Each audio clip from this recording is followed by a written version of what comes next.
अध्याय 2 गीता का सार। संजय ने कहा, करुणा से व्याप्त शोकयुक्त अश्रुपूरित नेत्रों वाले अर्जुन को देखकर मधुसूदन कृष्ण ने ये शब्द कहे। श्री भगवान ने कहा, हे अर्जुन, तुम्हारे मन में यह कलमश आया कैसे? यह उस मनुष्य के लिए तनुक भी अनुकूल नहीं है जो जीवन के मूल्य को जानता हो। इससे उच्च लोक की नहीं अपितु अपयश की प्राप्ति होती है।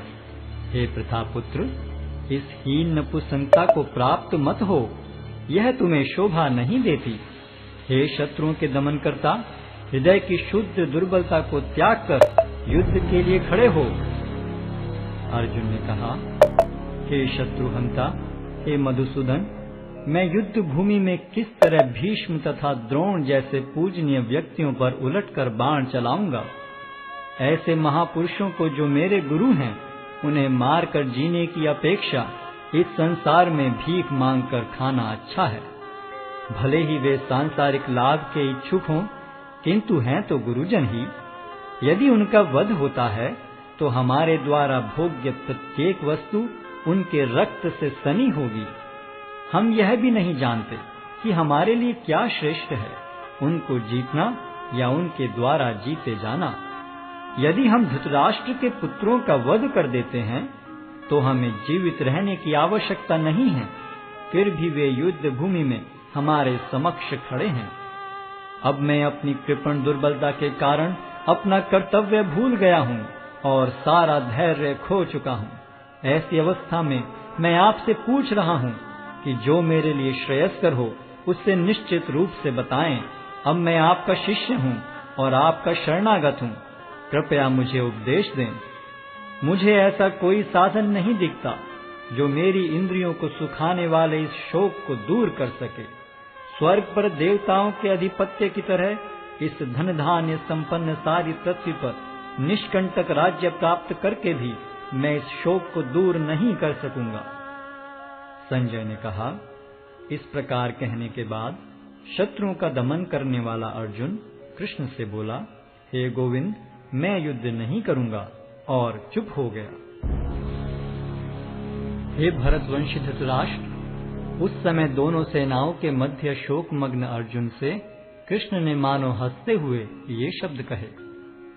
श्री भगवान ने कहा, तुम पांडित्यपूर्ण वचन करते हुए उनके लिए शोक कर रहे हो जो शोक करने योग्य नहीं हैं। जो विद्वान होते हैं वे न तो जीवित के लिए न ही मृत के लिए शोक करते हैं। ऐसा कभी नहीं हुआ कि मैं न रहा हूं या तुम न रहे हो, अथवा ये समस्त राजा न रहे हों, और न ऐसा है कि भविष्य में हम लोग नहीं रहेंगे। जिस प्रकार शरीरधारी आत्मा इस शरीर में बाल्यावस्था से तरुणावस्था में और फिर वृद्धावस्था में निरंतर अग्रसर होता रहता है, उसी प्रकार मृत्यु होने पर आत्मा दूसरे शरीर में चला जाता है। धीर व्यक्ति ऐसे परिवर्तन से मोह को प्राप्त नहीं होता। हे कुंती पुत्र, सुख तथा दुख का क्षणिक उदय तथा कालक्रम में उनका अंतर्धान होना सर्दी तथा गर्मी की ऋतुओं के आने जाने के समान है। हे भरतवंशी, वे इंद्रिय बोध से उत्पन्न होते हैं और मनुष्य को चाहिए कि अविचल भाव से उनको सहन करना सीखे। हे पुरुष श्रेष्ठ अर्जुन, जो पुरुष सुख तथा दुख में विचलित नहीं होता और इन दोनों में संभाव रखता है, वह निश्चित रूप से मुक्ति के योग्य है। तत्वदर्शियों ने यह निष्कर्ष निकाला है कि असत का तो कोई चिरस्थायित्व नहीं है, किंतु सत्य अपरिवर्तनीय रहता है। उन्होंने इन दोनों की प्रकृति के अध्ययन द्वारा यह निष्कर्ष निकाला है। जो सारे शरीर में व्याप्त है उसे ही तुम अविनाशी समझो।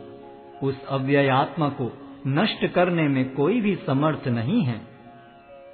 अविनाशी, अप्रमेय तथा शाश्वत जीव के भौतिक शरीर का अंत अवश्यम भावी है।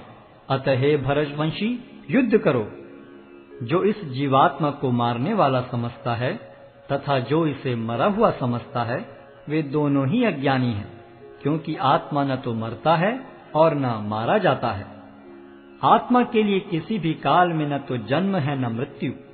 वह न तो कभी जन्मा है, न जन्म लेता है और न जन्म लेगा। वह अजन्मा नित्य, शाश्वत तथा पुरातन है। शरीर के मारे जाने पर वह मारा नहीं जाता। हे पार्थ, जो व्यक्ति यह जानता है कि आत्मा अविनाशी, अजन्मा, शाश्वत तथा अव्यय है, वह भला किसी को कैसे मार सकता है या मरवा सकता है। जिस प्रकार मनुष्य पुराने वस्त्रों का त्याग कर नए वस्त्र धारण करता है, उसी प्रकार आत्मा पुराने तथा व्यर्थ के शरीरों को त्याग कर नवीन भौतिक शरीर धारण करता है। यह आत्मा न तो कभी किसी शस्त्र द्वारा खंड खंड किया जा सकता है, न अग्नि द्वारा जलाया जा सकता है, न जल द्वारा भिगोया या वायु द्वारा सुखाया जा सकता है। यह आत्मा अखंडित तथा अघुलनशील है। इसे न तो जलाया जा सकता है, न ही सुखाया जा सकता है। यह शाश्वत, सर्वव्यापी, अविकारी, स्थिर तथा सदैव एक सा रहने वाला है।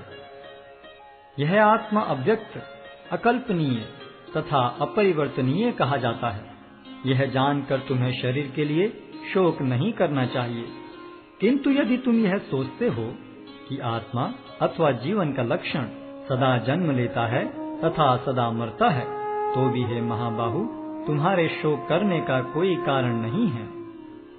जिसने जन्म लिया है उसकी मृत्यु निश्चित है, और मृत्यु के पश्चात पुनर्जन्म भी निश्चित है। अतः अपने अपरिहार्य कर्तव्य पालन में तुम्हें शोक नहीं करना चाहिए। सारे जीव प्रारंभ में अव्यक्त रहते हैं, मध्य अवस्था में व्यक्त होते हैं और विनष्ट होने पर पुनः अव्यक्त हो जाते हैं। अतः शोक करने की क्या आवश्यकता है। कोई आत्मा को आश्चर्य से देखता है, कोई इसे आश्चर्य की तरह बताता है तथा कोई इसे आश्चर्य की तरह सुनता है, किंतु कोई कोई इसके विषय में सुनकर भी कुछ नहीं समझ पाते। हे भरतवंशी, शरीर में रहने वाले का कभी भी वध नहीं किया जा सकता। अतः तुम्हें किसी भी जीव के लिए शोक करने की आवश्यकता नहीं है। क्षत्रिय होने के नाते अपने विशिष्ट धर्म का विचार करते हुए तुम्हें जानना चाहिए कि धर्म के लिए युद्ध करने से बढ़कर तुम्हारे लिए अन्य कोई कार्य नहीं है। अतः तुम्हें संकोच करने की कोई आवश्यकता नहीं है। हे पार्थ, वे क्षत्रिय सुखी हैं जिन्हें ऐसे युद्ध के अवसर अपने आप प्राप्त होते हैं, जिससे उनके लिए स्वर्ग लोक के द्वार खुल जाते हैं। किंतु यदि तुम युद्ध करने के स्वधर्म को संपन्न नहीं करते, तो तुम्हें निश्चित रूप से अपने कर्तव्य की उपेक्षा करने का पाप लगेगा और तुम योद्धा के रूप में भी अपना यश खो दोगे। लोग सदैव तुम्हारे अपयश का वर्णन करेंगे, और सम्मानित व्यक्ति के लिए अपयश तो मृत्यु से भी बढ़कर है। जिन जिन महान योद्धाओं ने तुम्हारे नाम तथा यश को सम्मान दिया है, वे सोचेंगे कि तुमने डर के मारे युद्ध भूमि छोड़ दी है, और इस तरह वे तुम्हें तुच्छ मानेंगे। तुम्हारे शत्रु अनेक प्रकार के कटु शब्दों से तुम्हारा वर्णन करेंगे और तुम्हारी सामर्थ्य का उपहास करेंगे। तुम्हारे लिए इससे दुखदाई और क्या हो सकता है। हे कुंती पुत्र, तुम यदि युद्ध में मारे जाओगे तो स्वर्ग प्राप्त करोगे, या यदि तुम जीत जाओगे तो पृथ्वी के साम्राज्य का भोग करोगे। अतः दृढ़ संकल्प करके खड़े हो और युद्ध करो। तुम सुख या दुख, हानि या लाभ, विजय या पराजय का विचार किए बिना युद्ध के लिए युद्ध करो। ऐसा करने पर तुम्हें कोई पाप नहीं लगेगा। यहाँ मैंने वैश्लेषिक अध्ययन द्वारा इस ज्ञान का वर्णन किया है। अब निष्काम भाव से कर्म करना बता रहा हूँ, उसे सुनो। हे प्रतापपुत्र, तुम यदि ऐसे ज्ञान से कर्म करोगे तो तुम कर्मों के बंधन से अपने को मुक्त कर सकते हो। इस प्रयास में न तो हानि होती है न ही ह्रास, अपितु इस पथ पर की गई अल्प प्रगति भी महान भय से रक्षा कर सकती है। जो इस मार्ग पर चलते हैं वे प्रयोजन में दृढ़ रहते हैं और उनका लक्ष्य भी एक होता है। हे कुरुनंदन, जो दृढ़ प्रतिज्ञ नहीं है उनकी बुद्धि अनेक शाखाओं में विभक्त रहती है। अल्पज्ञानी मनुष्य वेदों के उन अलंकारिक शब्दों के प्रति अत्यधिक आसक्त रहते हैं जो स्वर्ग की प्राप्ति, अच्छे जन्म, शक्ति इत्यादि के लिए विविध सकाम कर्म करने की संस्तुति करते हैं। इंद्रिय तृप्ति तथा ऐश्वर्य में जीवन की अभिलाषा के कारण वे कहते हैं कि इससे बढ़कर और कुछ नहीं है। जो लोग इंद्रिय भोग तथा भौतिक ऐश्वर्य के प्रति अत्यधिक आसक्त होने से ऐसी वस्तुओं से मोहग्रस्त हो जाते हैं, उनके मनों में